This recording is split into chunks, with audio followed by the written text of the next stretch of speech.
What's up, everybody, and welcome back to Unfiltered Waters. Another episode, another week, and another awesome guest. And I don't know about you, but I am flying high. We've got Christmas in a week. We just are coming off of the most historic short course world championships in the history of the planet, of the world. And if you are living under a rock or you're not a swim fan, go check out any of the clips from Short Course World Championships. The team brought back and broke 30 world records, which is the most world records in the history of Short Course World Championships. And when I say I am filled with pride, watching all the world record alerts come through and watching all the incredible reactions from so many of the athletes that we now know because they've been guests on Unfiltered Waters was so fun, so fun.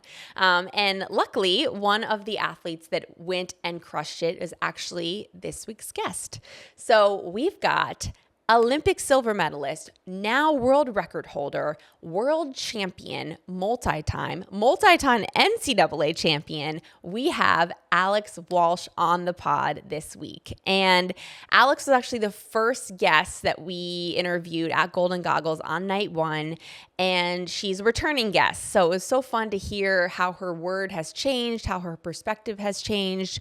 We, of course, talk about the DQ in Paris in the 200 IM and, what that did for her, both positive and negative. Really neat to hear her bring up Aaron Pearsall and how he spoke to the junior team when Alex was young about his DQ in 2004 in Athens and how she actually took that knowledge and that perspective into her own way of managing and handling getting DQ'd at the Olympics. We got to hear her talk about Gretchen and how proud she is of Gretchen's success. We got to hear about her incredible vacation in Portugal, why she chose not to get her Olympic tattoo yet. We talked a little bit about life after swimming and what she's interested in and passionate about. We hear about her meniscus surgery on her knee, which is wild when you then see her results in Budapest just a week ago, as well as just how much she loves her teammates at UVA, what she's looking forward to this season, and some really fun power play, short answer and question. So guys, it's incredible. I know we say this every week, but why wouldn't it be incredible when these athletes are so honest and so raw with us? And so again, a privilege to be there, a privilege to get to speak to these athletes and share their stories. So hope everyone has a wonderful lead up to the holiday, and we love you guys. Thank you so much. Enjoy Alex Walsh.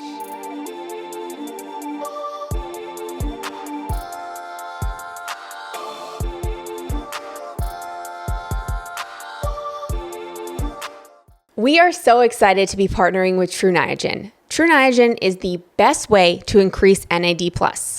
NAD+ is the fuel of your cells. It is the building blocks of life itself, and it is a key player in every single thing that we do. NAD+ stands for nicotinamide adenine dinucleotide, and it is a vital coenzyme in every cell of your body. It helps turn food into cellular energy, keeping your cells buzzing with life. Discovered over a century ago, recent research links NAD+ to aging, making it a very hot topic in health and wellness. NAD+ is essential for cellular energy production and supporting the mitochondria, our cells' powerhouses. It converts food into ATP, the energy currency of cells. NAD+ plays a role for gym goers by supporting muscle health and recovery. For me, I have been taking NAD+ for about 6 months now, and I see a huge difference in my energy levels, in my recovery, really every single thing that I'm doing. And let's face it, I'm not getting any younger. So being able to have something that is combating aging is a massive benefit. So we've got a special code for you. It is code Unfiltered Waters for 20% off. So stay vital, stay young, and enjoy. Alex Walsh, welcome back to Unfiltered Waters here at Golden Goggles. Yay. I'm so excited to be the first double. First double. I know. We just said that. I keep saying she's our first double. Like it's my podcast. Yeah, for everyone. Hi, everybody. I'm not Missy. Yes, but we did talk about, we announced that when Missy goes on maternity leave, you're the fill-in. Yes. So I'm excited to finally officially interview you when it's not right after your race, right after 4 a.m. when I can't talk. I'm like, I'm so sorry, girl. They're making me ask you this. Like, so it's nice to have you like in the flesh, dry, looking cute. Not that you don't look cute after the race, but no, I look cute, but like a little more relaxed than we normally would be. Yes.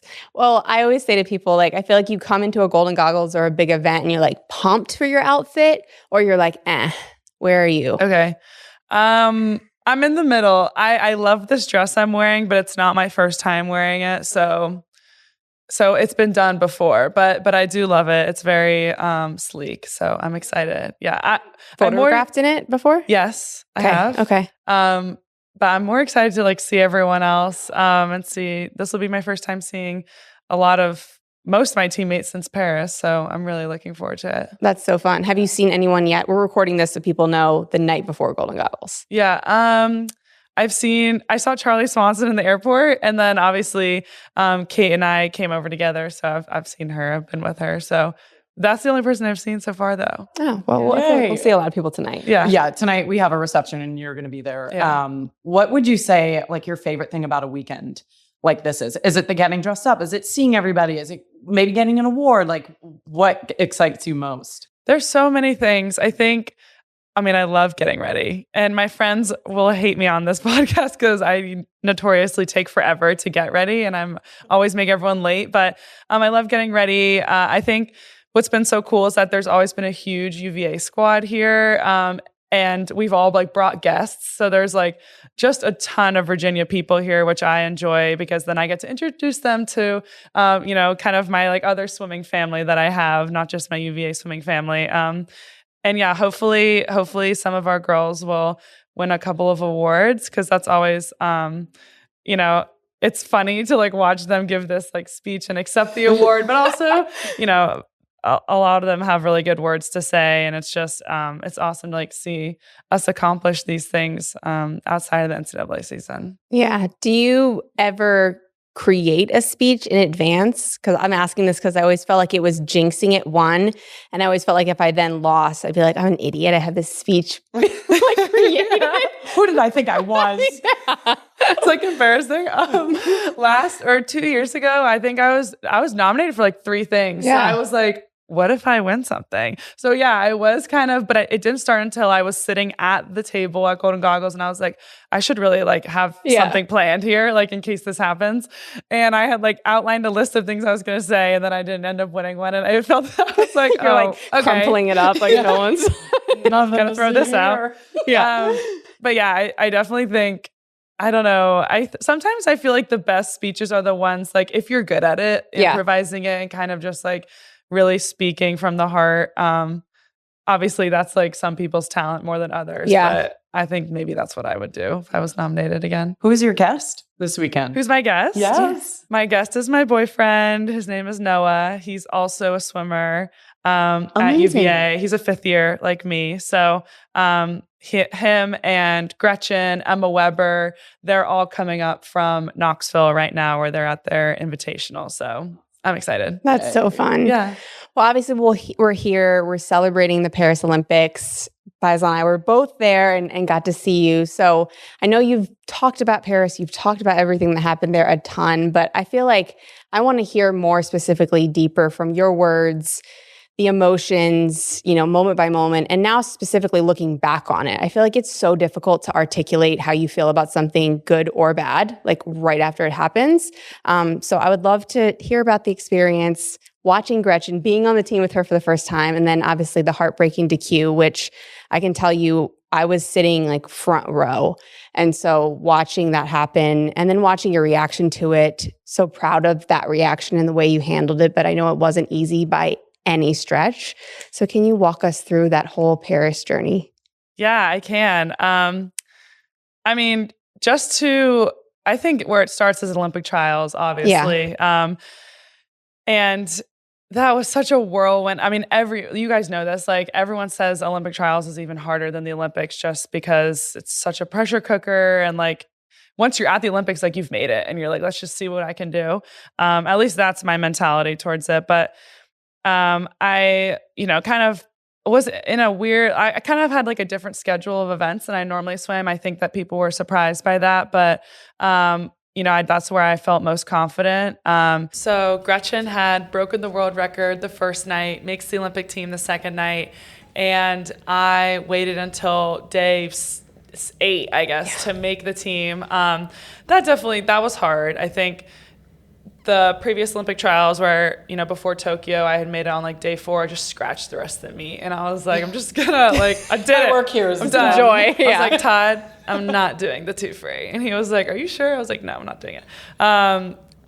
So very, very different experience. And I think having like that long of a time, just the angst, the nerves, they're just naturally gonna heighten. So coming out of Olympic trials, I was relieved to make the team, but disappointed with how I swam. So I just wanted to refocus for Paris. And, honestly, looking back on it now, I definitely am so proud of the way that I just set myself up for Paris. Yeah. I worked the hardest I'd ever worked that whole year leading into, the end of the quad, but definitely for the next 4 or 5 weeks, I really put my head down and made sure that I was perfecting every single detail leading up to the game. So looking back on it now, I have nothing to regret at all. And then being in Paris, I guess just thinking about the 2 IM, my whole goal was to be in the race. Yeah. I definitely saw things about how people were like, oh, well, she's not back where she was in Budapest. She won't even be in the top 3. She's not even a medal contender. And I was like, well, yes, I am. I am a medal contender. And I knew that I was going into the meet. And I felt like I had to prove it to everyone else, but really I was just proving it to myself. And looking back on it now, I had a great swim. I went a time that I hadn't gone in 2 years. That's all I could have ever asked for. And I was in the race. I haven't watched it. I don't know if I'll ever watch it again, actually. But I know I was first at the 150. No one who watched the race could say that I wasn't in it. And that was my whole goal, was just to show the world, I guess, that I was on the top stage and I was meant to be there. And I just feel even after Fukuoka, my coach was like, let's clean up the turns a little bit. We don't want to make that a problem. And I was like, yeah, I don't want to make that a problem. Heading into the final, I knew that on my turn to the left of me, I was going to see Kate and Kaylee. So I really wanted to, I knew I was going to see them, and I wanted to make sure that I was, in a place where I wanted to be at halfway through the race. And I think I kind of just sent it. I accidentally just flung myself way over. And looking at I remember seeing the result, or seeing the film when they showed it on the Jumbotron after the DQ was announced, and being like, oh yeah, that's a DQ. I had no objections, I guess. I think Todd tried to overrule it, but at the end of the day, I saw what I saw. Yeah.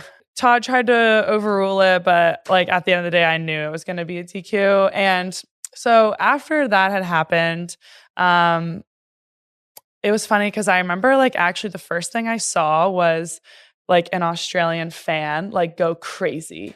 They were like, yes, yeah, let's go. And I was like, oh my gosh. That was the first thing I saw. I didn't even see disappointment. I saw joy.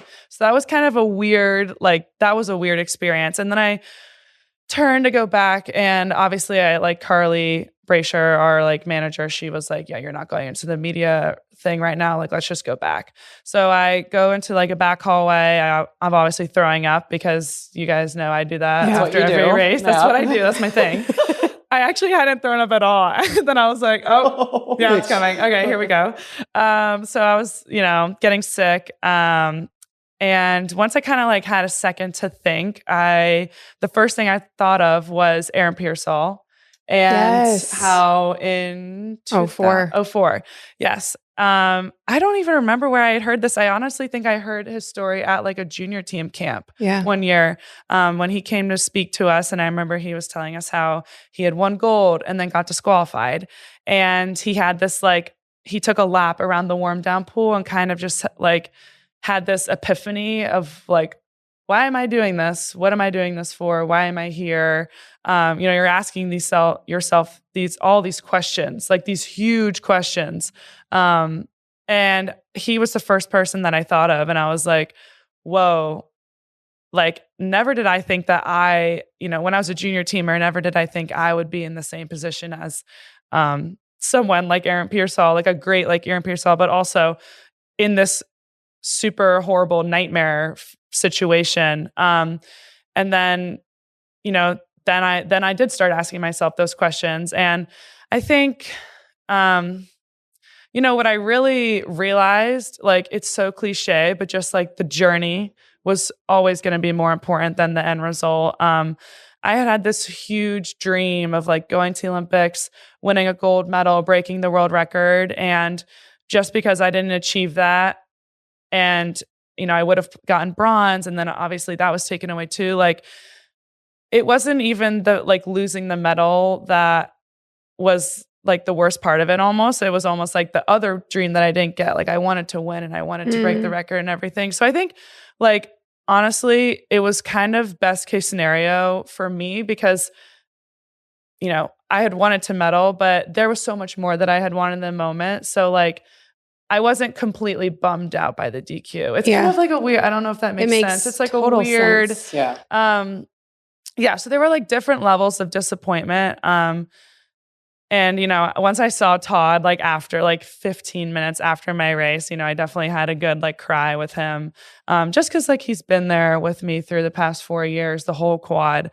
And I was like, my senior spring, like I dedicated it to swimming, and then this happens. And he was like, Alex, like you did it though. And I was like, he was like, you're worth like so much more than just the medal. He was like, think about all the work you've done. And like, it's kind of funny because I met with my therapist earlier this week, and I was talking to her about just like what my career is going to look like in the next couple of years. Cause I don't really know like when I'm going to retire. And I was crying because I was like, swimming has brought me so much joy. And like, I haven't regretted a single part of my career ever, not even the DQ, just like thinking about everything that it's brought me, my teammates, the ability to like set these huge goals for myself and like get some of them and miss some of them, but still like getting a lot of them. Like that's just been the biggest part to me that I've cherished. So yeah, I mean, in the moment it sucked, but just looking around and being like, I'm in Paris, I'm at the Olympics, like how many, it's the top 0.01% of swimmers make, an Olympic like team or something. O's, by the way. I looked it up. 7 O's, exactly. Like, Of course you did your research. thank you for the statistic. You're welcome. I think I just had to like practice gratitude. Yeah. There was no point in me sulking about what had happened. Like, I really had to dig deep to like only look at the bright side and just kind of like acknowledge that it happened and like lean on the people that were there for me in that moment. Like my parents, they came to find me immediately after, and we just like had a moment together. And then looking to the next race, like literally later that night, Gretchen broke the world record in that relay.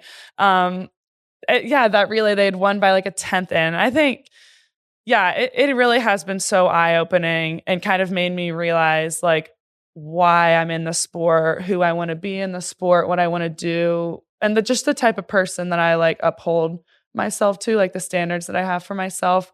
That was a real test of character, but I'm proud of myself still. Yeah. You should be. I think you're probably one of the most relatable swimmers. Yes. Just for what you just said, but also how you handle yourself on the pool deck, and you're accessible and you're just so down to earth. So when you were asking yourself those questions that Aaron asked, like, why do I swim? And I'm sure a lot of people listening to this are like, 100%. Literally, why do I swim? Yeah. I think we've all asked You never ourselves, stop to ask yourself. Yeah. You never press pause and be like, wait, what am I doing this for? So like, I'm curious myself, along with, I'm sure you are, and listeners, like, why does Alex Walsh swim? And like, maybe that can help somebody else that's going through something, not a DQ at the Olympics, like, but something. Yeah, no, I think, Yeah, that's a big question. And I think I've reflected a lot on that the past like month. Even just like coming back from getting surgery and like dealing with the recovery and stuff. There were definitely days when I was like, what am I doing? Like, but there are a couple reasons. I think one, I love just physically pushing myself. And I think a lot of people can relate to that. And then also I think this has to do with more of the environment that I've put myself in, like in Charlottesville, but also just the environment of like my mind that I've put myself in, where I'm just always trying to be really present and like happy when I come to practice. Todd always tells us like pressure is a privilege. And I've kind of tried to like extrapolate that to being more just like being here is a privilege, and being able to like come and swim for 2 hours a day is a privilege. So like when I get to the pool, especially now as a fifth year, that I really know this is my last year in NCAA. Like last year I was kind of like, well, if I want to take a fifth year, I can. This is a year of lasts for me. So I'm just trying to, when I come to the pool, I want to be the person that people can always be like, oh, well, she's going to be in a good mood. So like I can talk to her, or like she'll be like, you know, she can relate to me on how hard this set is, or like give me motivation or whatever it is. I want to be that person for my teammates. I don't know, like I just really want to be that kind of person. And I feel like that's less about, you know, that swimming is my vehicle to do that. Swimming is the way that I can be the person that I want to be. Yeah. I mean, I was there in 2004 when it happened to Aaron, and talking to him, he said those 60 minutes of just pure uncertainty was actually the greatest gift he's ever been given. Yeah. Because it made him sit there in his career and not after his career and ask those questions, so that I don't know if the last year of my swimming career, I was able to sit there and be like, well, what do I really want to remember about my last? You know, I didn't get that. So that's amazing that you're actually able to sit there and be like, wow, I'm grateful for this, or wow, I'm really soaking this up. Like what an actual gift. Yeah. Yeah. I think that kind of mindset, that's what's like kept me coming back to the pool, kept me pushing myself, even when I feel like dejected, or like, cause honestly, like I don't even really think of the DQ that much anymore. Like I more of just try to think about, you know, what it has given me, which is like a new insight into swimming, and kind of just like a new definitely like a new chapter of like my career, just like post games. Yeah. And new appreciation. And I'm sure like with your meniscus, which I guess we can get into now, like, that gives you a whole nother appreciation for like having a healthy body. And oh my gosh, like, yes. Like you can't do what you normally do. So like, how are you doing post? I've had the meniscus surgery too, so I kind of have lived it, but most people haven't. Yeah, I don't know nothing about what that feels like. How are you doing? I'm doing great. I got the surgery in September 20th is when I got it. But for a little bit of background, I like started having knee pain in almost a year ago, actually, last Thanksgiving. I don't even know what happened. It's so weird because I'm like, how does a swimmer have a knee problem? Like, did you do the turkey trot last year? Katie's like, no, because like that's when we talked last. Yeah. You were like, I might go do it. Oh, I think I did do it. Is that when it started? Oh my gosh, don't tell anyone. Okay, so she's maybe out there, the like, turkey raising trot money didn't for help. the turkey trot. Just being a good person. Maybe and she tears a meniscus. Great. Gosh, I'm just trying to like raise money. Be a good person. Just trying to be thankful. So yeah, maybe the turkey trot made that worse. But so what you're saying is there was like no like accident. There was no accident. Yeah, it just kind of happened. And actually, when I got an MRI later, actually like at the very beginning of this year, it was like a cyst tear kind of situation going on. But it had been like chronic. Like there was a lot going on, just like a lot of inflammation going on in there. So obviously it was too late to get surgery before the game. So I was like, my trainer and I were like, all right, we're just going to have to like do some pain management right now for like 8 months. So did that. Yeah, that was hard. That was really hard. I think that was my first time ever dealing with an injury before. And, you know, one of my roommates for for 3 years of college. She had a shoulder injury.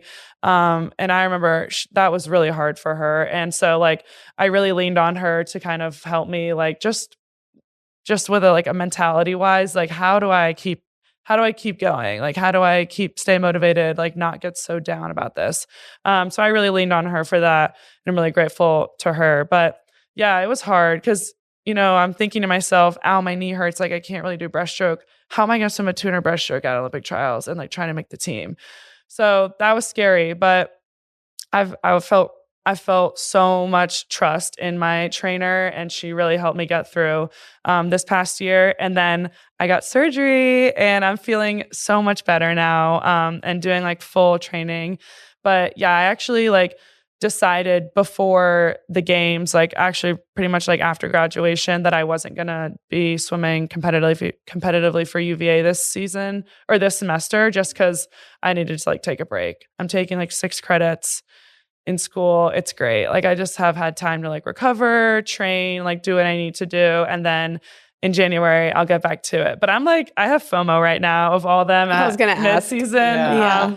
Just being there, like it's so much fun to be with the whole team. And yeah, Kate and I have been like swimming just like at Virginia without everyone. And we're like, damn, we miss it. But yeah, so I'm excited.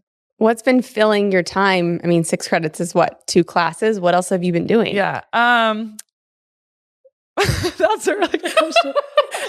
honestly, yeah, this like is finally resting. like resting, literally. Yeah. Like actually, I was a computer science major in undergrad, and I always felt like I would spend so much time just like doing homework or like in my room, like working on these like codes. And I was always so sad because I wanted to be like hang out with my friends and stuff.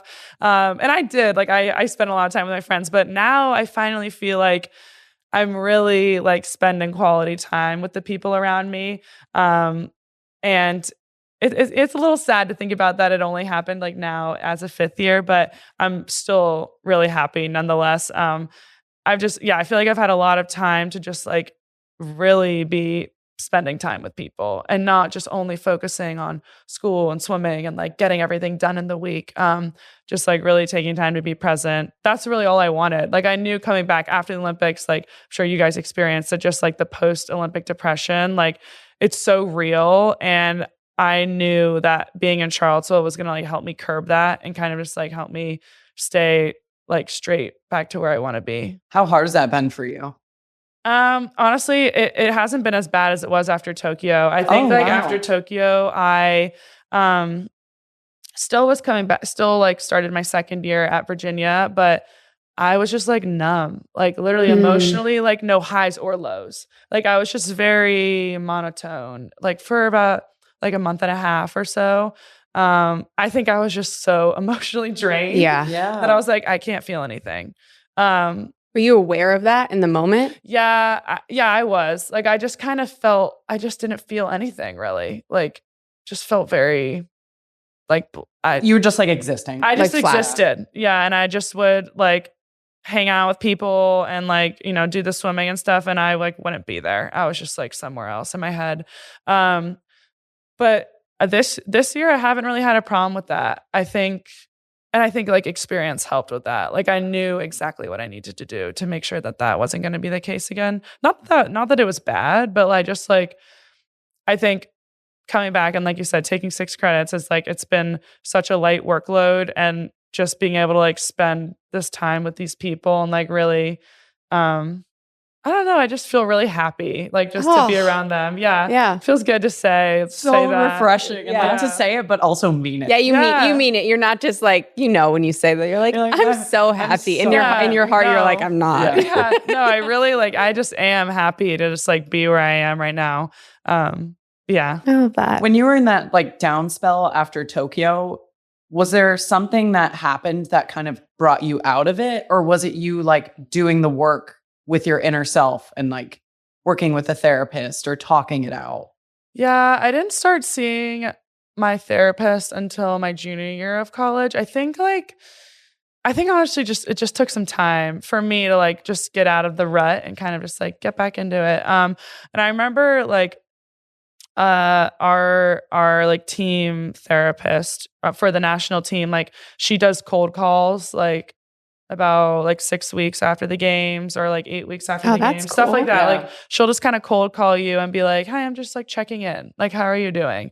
And I remember talking to her and being like, yeah, wait, actually, like I haven't felt a single emotion. And she's like, that's totally normal. And I was like, oh, okay, good. Oh, thank God. So then I kind of was like, like validation. Thank you. Oh, okay. This is why I feel that, like, I don't know. I think I was kind of like young. Like that was my first senior international team ever.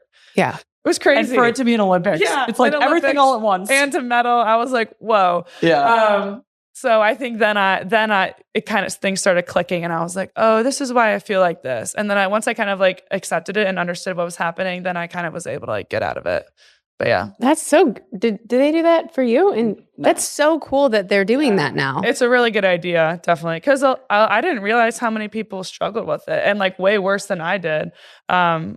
So it's definitely really good that they're doing that now. Yeah. Oh my gosh. I feel like if they like cold call you, when you're having a really tough day and someone's like, how are you? And just you start bawling. Like, you called the wrong person. Or the right person. Or the right person, but it's going to be a long talk. Yeah. How much time do you have? Yeah. I want to ask, like, you and your sister are so, I feel like people just like are almost obsessed with you two. Yeah. You guys are like a franchise. Totally. Yeah. So I want to know, and we were kind of like talking about reading comments and kind of being in the public eye. And like when Katie and I were swimming, like Facebook was barely a thing. Like updating ourselves, but like we didn't have to deal with any of the outside pressures that you all have to deal with now. So I'm wondering, like, how do you manage those comments about you? How do you manage all the expectations that people put on you and kind of just put the blinders on and be like, or do you put the blinders on? I think it's like all about balance. Like I think it depends on the person, honestly. Like I know a lot of people would probably read comments like that and be like, oh, I'm fired up. Like, let's go. And some people would be like, oh no, and like get really sad about it.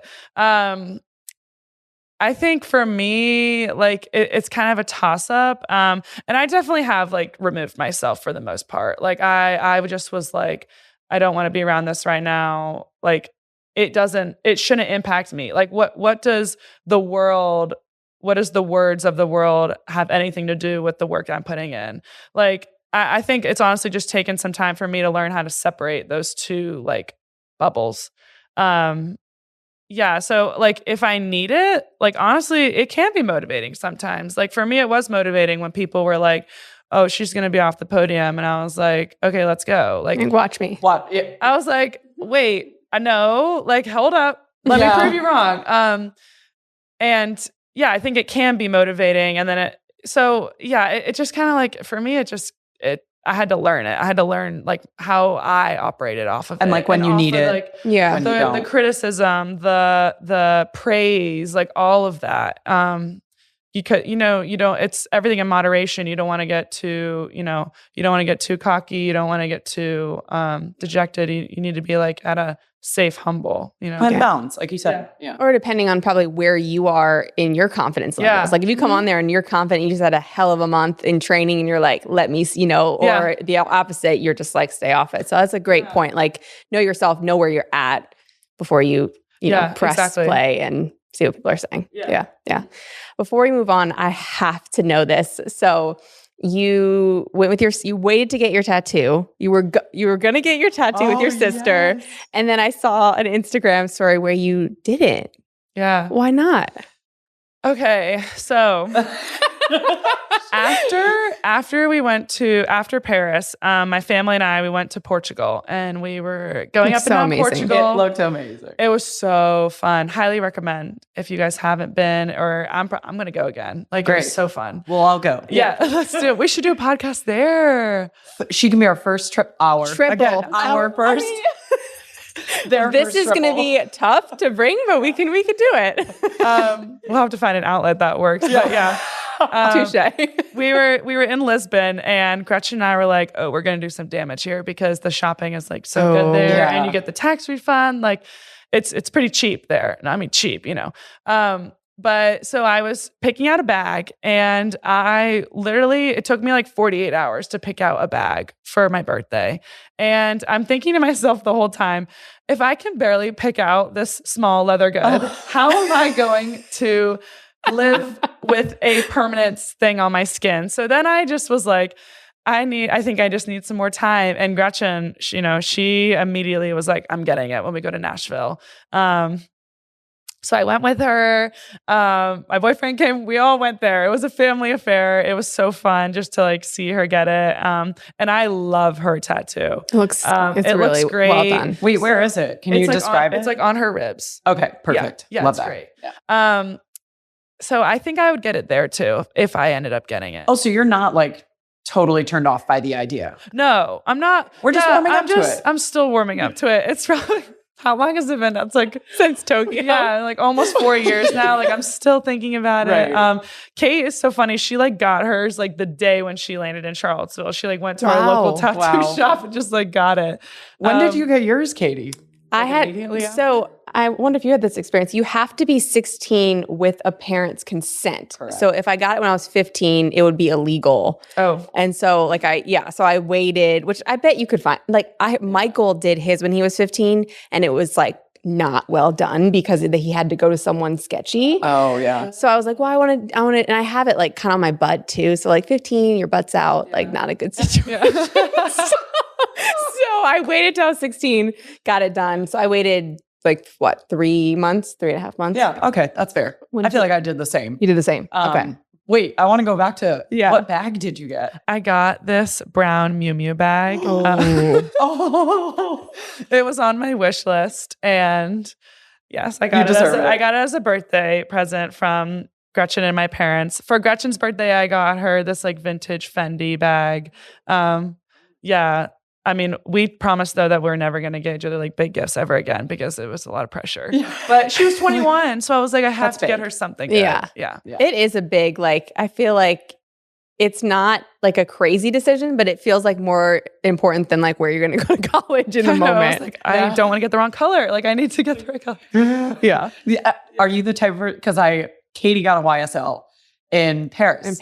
And I feel for no reason. I didn't make the team there. I was just there. I was like, you know what? I deserve this. Are you kidding me? You are amazing. And I will always be your big cheerleader. But I feel like the first time that you were using it, you were like, I'm bringing her out. Oh, I was like, should I bring her to finals? I don't know if it's safe. Were you the same where you were like, I'm just using her? No, I definitely was like, guys, she's all my friends were like, yay. And I'm like, yes. I definitely love a good splurge. These are the important things that we need to cover. It is the important things. Well, just treating yourself in general. Like I feel like in other sports, like in football or baseball, like it's talked about. Basketball, like treating yourself and like what you're wearing. Like, can you imagine walking into finals and having people being like, what are you wearing? Like the basketball girls do? Right. Yeah, like a full-on designer, like warm-ups. Like, yeah, like I feel like that needs to be more of a thing in swimming where you talk about like, you just worked your butt off for 4 years. What did you just do to treat yourself? You know? It needs to become a thing. I definitely like the treat yourself mentality after like a big meet and stuff. Yeah. I think a lot of my teammates and we have that. I love that. We have that habit. I feel like you're like so fashionable too. Like your outfit right now is so cute. Yes. I mean, if people are listening, they can't see, but she's got these like cute little cheetah mules and like amazing pants and like a really nice top, like very well put together. Yeah. I see the effort. I see the thought. For you, like you get to design these swimwear brand lines with your sister. I would love to know, because I've never done that before in my life, but like how much input do you have on what the look is and the style of the suit and the patterns and like how hands-on are you? Yeah, it's actually it was pretty hands-on for us. We would brainstorm with the designers about like the main concepts that we wanted to go with. So like, our first collection was like meaningful places to us. So mine was like Nashville, hers was Barcelona, because that was like our first meet together, like international meet together. And then the next line we did Palm Springs because that was our first photo shoot. And then the third line was like the vintage Americana for the Olympics. That one was probably my favorite one. Just like leading up into the hype of the games and everything. That was really fun. But yeah, we have a lot of input. Like we have a direction, we brainstorm ideas, and then the designers are the ones who like make the prints, but like we choose which ones, we make modifications to prints if we, want them to be bigger, smaller, like different colors, add a detail, something like that. So it's pretty like Gretchen and I would like, okay, everything that we saw. And we would work with the designers pretty thoroughly, just with like the silhouettes of the suits, like adjusting strap length, everything like that. It was a lot of effort, but That's it was so really fun. nice to hear. Yeah. It definitely wasn't just like, oh, we're making a brand, we're going to put your names on it. It was definitely us being very involved, picking out what we wanted to have in the collection, making sure it fit kind of our vision for what we wanted it to be. Yeah. So I really enjoyed every bit of that process, because I do kind of have more of like a creative, artsy, I guess, kind of side. More so than Gretchen. She'll always be like, you're the one who like has that gene, I guess. But yeah, so it was fun for both of us, really. Yeah. That's so fun. Well, you said computer science major. Mm-hmm. How are you potentially using that, and could you combine it into something design? Yeah, I don't know. Oh my gosh, this is like so nerdy, but like I really like databases, because I took to there's a certain language that you use for databases called like I don't even know the name of it. It's called SQL is what they call it. You could have said anything and we would have been like, oh, okay. Absolutely. Yeah. I think I love that language. Selective query language. I don't know what the S stands for, but anyways, I took to it like really fast. Like I learned it really fast, and that is unusual for me because I've definitely struggled in my major. But like database design has always interested me in a way, like database architecture. I don't know. Like Alex, I don't even know what that means. Yeah, like what do you do with that? Like if you have a database and then you can use a certain value or combination of values from each like row of the database to relate to a different one. So it can kind of like they have like this relationship with each other, like all the different databases in a system, I guess. So just like figuring out this is so over my head. I'm like, I think I'm like smiling at her. I'm like, yes. Your databases speak to each other. Should I like draw? I'm kidding. No, but I'm like also equally like blown away by you. Yes. That's like that has always been an interest of mine. And luckily I even got some experience to do an internship in Charlottesville with this like very local hedge fund, but worked with them because they're like huge fans of UVA athletics. And I had to like do the interview process, but it helped obviously that I was a swimmer, and, very hardworking just by nature of the sport. But yeah, I worked with them and like worked a lot on the database part of their network. So that was really awesome. That was cool. So I don't know what I want to do when I get older. I feel like there's a lot of different paths that I could take. I definitely am interested in computer science, and I think I would want to pursue that first. But I mean, I do like designing. I love like jewelry designing. I'm really interested in that too. So I'm excited for I want to keep swimming for a little while longer, but I'm excited for after, because then I feel like I really get to like find out what I'm good at outside the pool. Yeah. I don't know about you, but I'm still figuring out my life. Yeah, I'm like, it's like once you get out, actually a huge relief to hear. like truly, Alex, when I say we're still figuring it out. Still figuring it out. But I think to me, that was the advantage of being able to be a professional, working with different brands. Like it exposed you to different things. Yeah. I mean, you did the whole corporate route. Like she was in corporate America for like years before she came back. Stay out of it. Yeah. But but at the same time, like I think I'm such a big proponent of like, you can't skip steps. So each thing that you do, each exposure that you get just lumps on to like, okay, I like that. I don't like that. Right. So I think you're where you're meant to be, which is the most cliche thing ever, but it is true. Like you just have to keep rolling. So the fact that you have way more thought of what you might like than I did when I was swimming. So yeah. And like, kind of like you said earlier, it's the journey that I think, at least from what you're saying, excites you most. Yeah. So it's like, are you going to be a data, I don't know, maker? A database maker? Or like this incredible artist that is I don't know where you'll end up. Would you go back to Nashville, you think? I don't know. Maybe. I mean, I love Nashville. Yeah. But I also grew up in Connecticut. I know she's a New England girly. Connecticut. Yeah. I mean, like I always wanted to get married in Block Island, actually, at the Spring House. Oh, I love the Spring House. I know. All right. Well, I know people there, and I'm sure you do too. But yeah, let's do it. Whenever that day happens, we'll be organized. Yeah. So I don't know where I'll end up. I mean, I love both places. I feel lucky to have like 2 places that I am able to call home. Yeah. So we'll see. And Charlottesville. Exactly. Yeah. I am so excited to be recording this ad because our endless pool in our home is officially done. We have done all the landscaping around it. Everything looks incredible. And you guys, I cannot tell you enough how happy we are with it. So Hayes and I made the decision to buy an endless pool and have it put in our backyard. We, of course, both love the water. We want it to be a big part of our family life. And we thought, what better way to have access to the pool every single day than having one in our own backyard.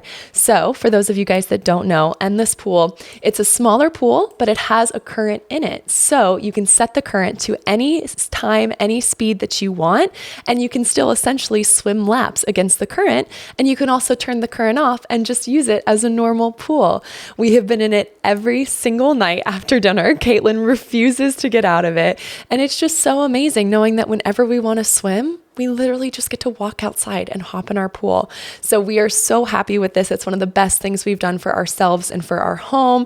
We all love being back in the water again. We've got an incredible discount for you guys.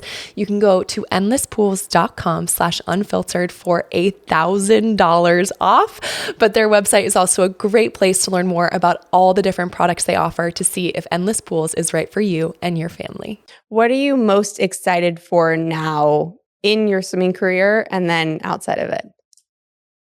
Oh, okay. There's actually a couple of things I'm excited about in my swimming career. I think one, I'm going to Budapest in December for Short Course Worlds, and I'm really excited because I'm swimming 2 individual events there instead of just one. So I'm excited to be doing the 2 breast as well.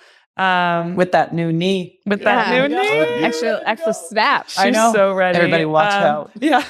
And hopefully I'll be on a couple of relays too. And I'm excited to swim and also see probably a bunch of world records get broken there. Sure. Yeah. So that'll be really fun. And then I mean, I can't wait to get back and swim with my Virginia girls just because we have a phenomenal team. It's funny because every year the dynamic is different, and I always ask myself, like, you know, what's the team going to be like? Are we going to be as good as we were last year? And you know, we graduated Kate. 2 years ago.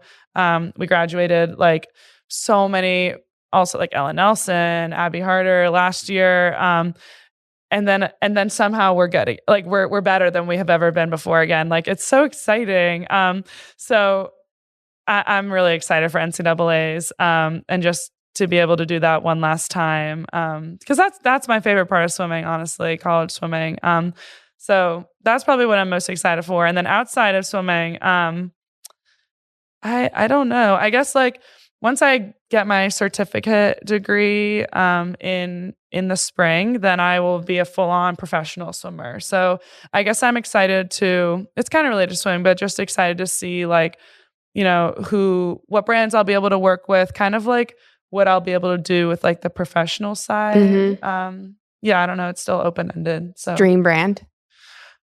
Aloe. Oh, let's manifest it. Let's definitely Yes. I got to be like an influencer too, so maybe I should try to do You can definitely be an influencer. Actually, my husband says all the time, he's like, swimmers like in shape, successful, like every single one of them could be an influencer. I'm like, I know. I agree. Yeah. It's hard though. Like it's a lot of work. It is a lot of work. Like shockingly a lot of work. Yeah. Like you're doing practice, but then you're like, oh, I have to go home and put on this outfit and film it. TikTok or something. Yeah. Like I one time edited a TikTok and it took me like an hour. And I was like, I would need to hire someone to do this for me. Well, you can do that too. Yeah, you're good. Well, honestly, that's true. You get a content creation team. Yeah. This is happening. You're getting Aloe. It's happening. Okay. Yeah. Fingers crossed. Yeah. What about a beauty product? Beauty product. Now we're going to get all of them. Okay, well, I use CoverGirl waterproof mascara when I race. So I feel like that's an easy In the orange tube? Yes. That's what I use. I only good started one. using it this summer. It's the best one I've ever best. used. Yeah, Yep. so good. Yeah. And then All right, like cover dream girl. designer brand, because I know that was your next question. Yes, of course. Nice. It was. Well, obviously I already said I'm a Miu Miu girl, but I love Dior too. Oh. That was my first bag. So All right. We're going to get her a perfume at Dior. Runway. Like, she's tall enough for Runway. 100%. Yeah, there you go. Gretchen's actually really good at the catwalk. Is she? Like, That's good intel. It's I'll have to really get her to fun. do it. She like, we have this certain song that we'll play and we'll all like try to do the catwalk. Oh, what is it? It's like, hold on, I gotta think of it. It's like Is it a recent song? The Way I Are by like you'll have to play play it. We'll play it. We'll like, Yeah. you should insert it in the podcast. Okay. We'll have to research it. Yeah, that's it. Yeah. The way I are. The way I The are. Way I Are. Have you done a TikTok? No. Should we? See, that's the Maybe- next okay, thing. inspo for tomorrow night. We'll Okay, do it. perfect. I'm going to actually ask them to, when they intro you and your sister. Yes, yeah, you know she's emceeing, right? I'm hosting. Oh, I can't do that. You can't do I have all the You power. guys are in for a treat. The Walsh girls will be performing their catwalk. Everyone would be like, Tonight's performance. I'm so hyped. all the about this. donors would be like, what's going on? We're like, Oh No, god. they're like, take my money. oh my God. Okay. Dior, CoverGirl, Aloe.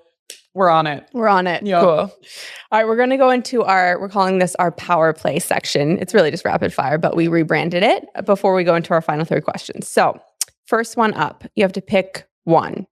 Run a 5K or squat 5 times 10 heavy squats. She's thinking about the turkey trot. Okay. Okay, I'm gonna go with the squat, and here's why. Okay. So actually, I've been having to do some running like for my knee, like just to like get it some impact. That is so hard. Oh. Like it's so hard. It's terrible. So I'm gonna go with the squatting because I'm not a runner at heart. Like I'm a swimmer through and through. Yeah. That's fair. Yeah. That's fair. Yeah. I feel like I will say like right after swimming, I was like, running is terrible. I can't. And then you warmed up to it. And I warmed up to it because it becomes unless you swim still, but I was Yeah. like, I'm not out on the swimming. So, Yeah. but I'm like, I'm out for now. Maybe soon. Wait, am I going next or are you doing all of yours? You're going next. Oh, I'm going next. Okay. I knew that. I felt that. You And I was like, feel it's it. my You turn. felt and I it. didn't. Yeah. Okay. Mine is, would you rather be like insufferably hot? You're in the middle of a desert. It's like 120 Okay, I was degrees. like, wait, where's this? I was the way you said it was like insufferably hot. I was like that. Oh, you're like, I don't need the other option. That. Or like numbingly cold. Like you can't feel any of your extremities. What would you prefer? Insufferably hot. Wait, I did not say that right. And, no, I think you did. It's fine. I am like kind of temperature tolerant. Like Okay. I pride myself on that actually. That's I'm a like, great trait. very used to like being warm. Or cold.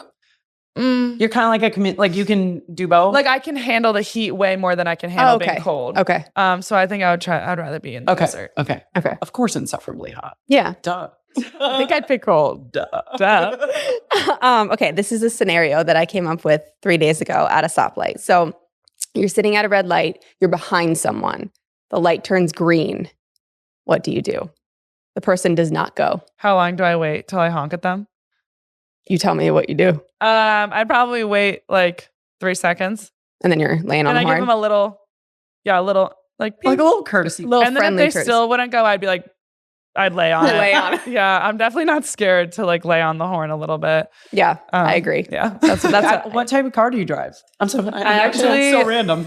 But I'm curious. For graduation, I got a car. I used to drive this like in high school. I really wanted a Wrangler because everyone had a Wrangler. Yeah, they're the best. Do you drive one? No, but I want one. I drive a Subaru. Yeah. Okay. Yeah. Vibes. Kind of same.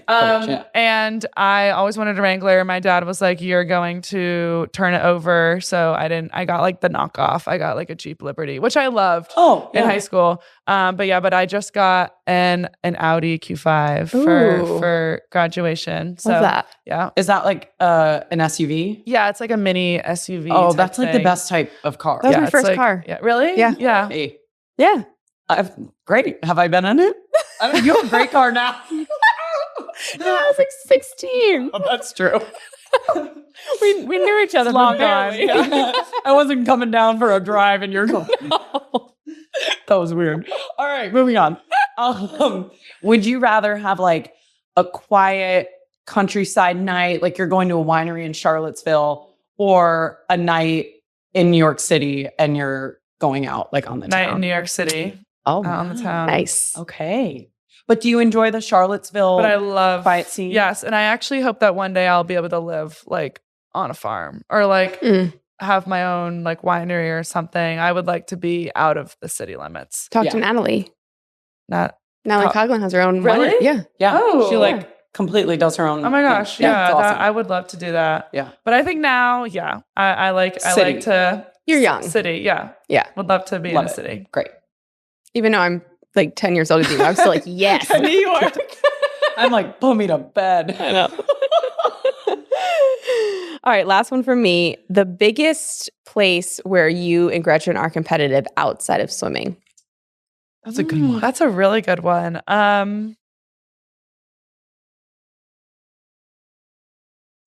Okay, this is gonna sound like literally so self-absorbed, but like we used to have this like kind of fight on about Instagram followers. Like because it has really fluctuated like who has more. Like she had this like spurt where she like went super fast. She got like a lot of Instagram followers and I was like, damn. And then then I made the Olympic team and then I had more. And then like so it's kind of like, and then she broke the world record and then she had more, like, you know, it's gone back and forth. I do have more now. So let the record show. Let it be known. Let it be known. She's going to be like, I think that's something like, I wouldn't say we're competitive about it, but like we definitely like You're aware. we're aware. Like she every morning, first thing she does. She's like, Alex. I would say she brings it up more though, to be honest. She brings it up more? I would say sometimes, yeah. Well, we'll find that out this yeah, weekend. you guys should ask her about that. We will. Well, and when you have a content team and you're working with Aloe, it won't be an issue. True. Yeah. Right. It won't be a problem. Not at all. Between you and your sister, who is more like fiery, outgoing, and who is more kind of like reserved and chill? I feel like you're very like ethereal and like. Ooh. I like that Whoa, word. right? I do. You just have like a very calming energy. Gretchen is definitely more extroverted, Okay, outgoing, yeah. talkative. Like she could talk to anyone. She could literally talk to anyone. I've seen her do it. It's insane. I've learned a lot from her. But I was super shy as a kid. And still am kind of shy-ish around like new people. But I try to like channel her and just be like, okay, so what's going on? Like, what's up? Like kind of channel her like happy-go-lucky, very like giddy vibe that she has. So like when you sit down on a plane, are you initiating conversation? No.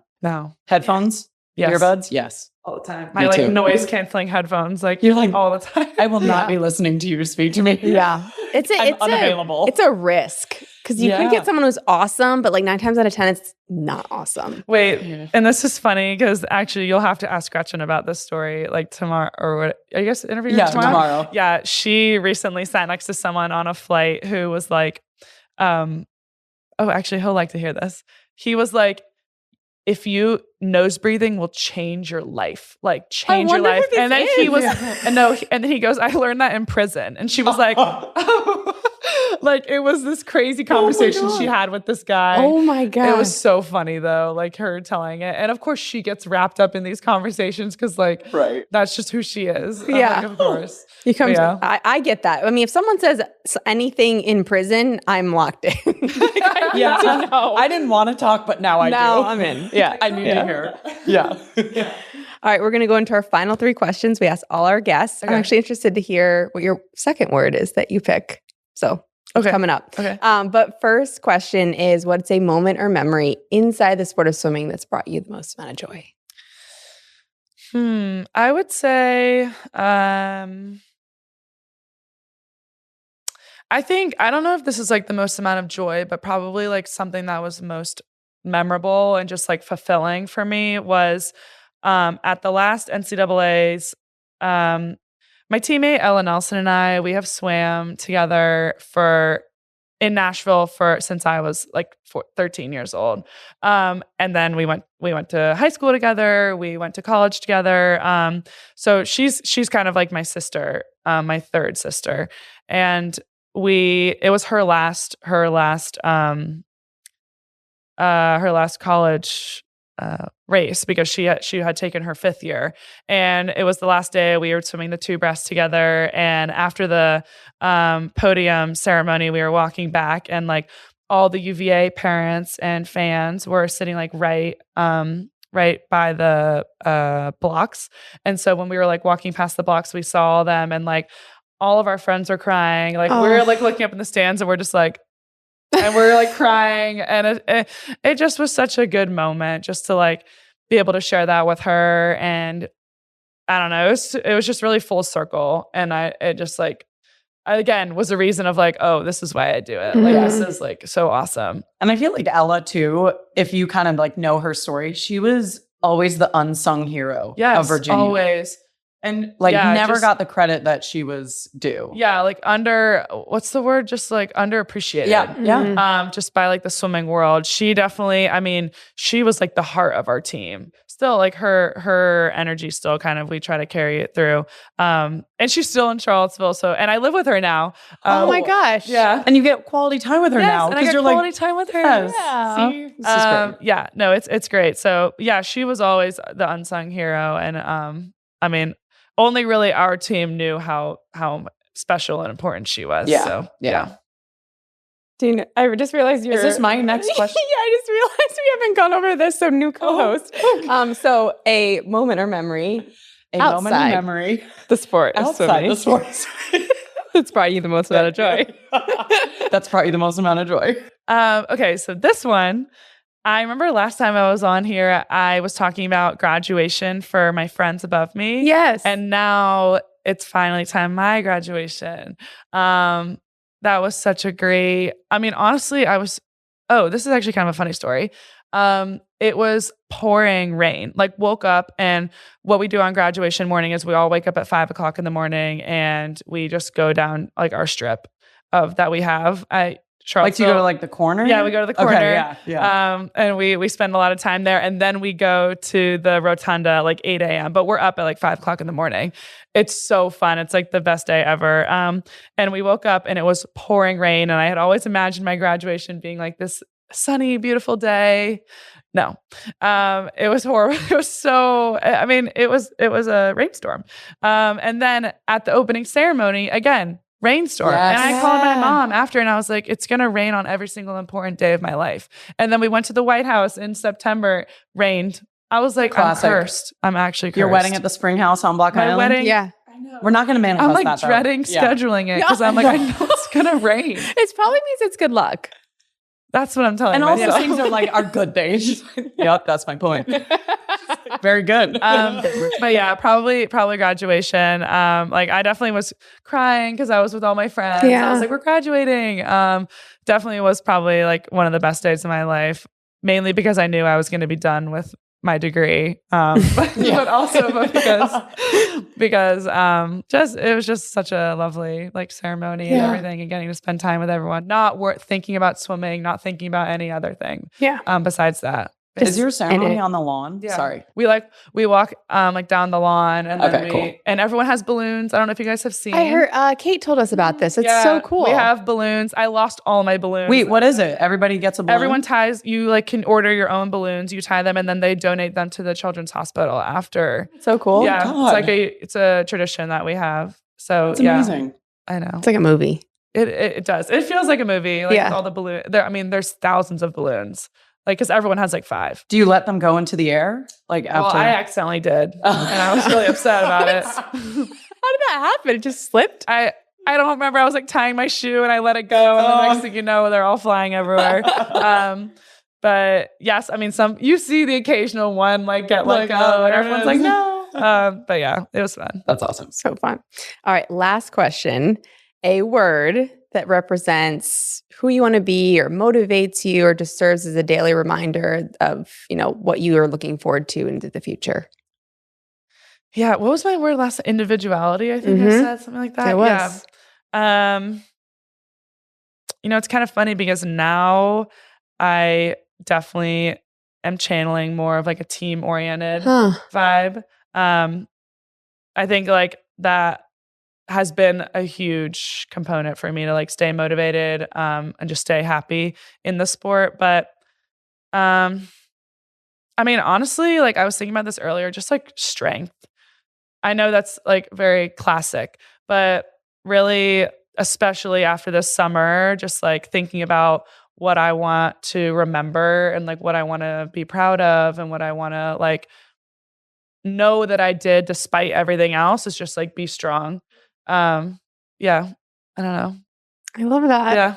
I think this is really cool. I was like sitting here, I was like, this is so cool to hear people shift. Like you did this almost exactly a year ago and you said your word individuality. I just think I wish I could now do that to everybody of like, what is your word? Is it the same? Maybe it's the same. Yeah. Or is it something completely different, based on the what season? I think you guys should do is, how Vogue does, like they did it for Billie Eilish, I think. And it's like an interview every year.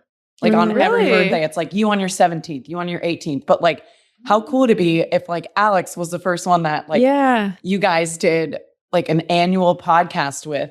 And what's your word? That would just be like a fun thing to have. And also for you to just like track listen back up. Like track your progress, listen Yeah. back to your first podcast and be like, I was in that point of my life. Yeah. Really cool. Well, see you next year.